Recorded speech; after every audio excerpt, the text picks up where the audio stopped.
diabète est une maladie chronique, dérégulation de la glycémie, qui est à l'origine d'une morbidité et d'une mortalité très importante. Actuellement, il y a plus que 380 millions de personnes au niveau mondial diabétiques, dont 85% sont atteintes d'un diabète de type 2. Le diabète de type 2 résulte de la défaillance des cellules bêta-pancréatiques qui produisent l'insuline.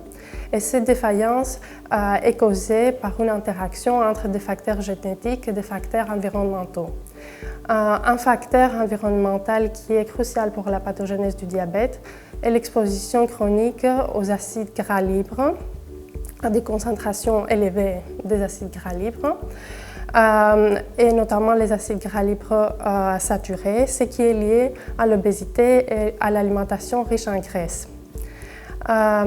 Donc, les acides gras libres ont des effets néfastes en termes de sécrétion d'insuline et en termes de survie des cellules, ce qui est décrit par le terme lipotoxicité. Ma recherche va se concentrer sur certains gènes dont l'expression est modifiée par les palmitates qui sont impliqués dans des réponses cellulaires face au stress métabolique.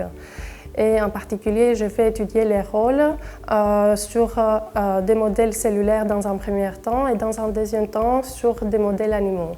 Actuellement, les traitements disponibles pour le diabète n'arrivent pas à freiner la maladie. On constate qu'au fil du temps, la plupart des patients échappent aux traitements antidiabétiques oraux.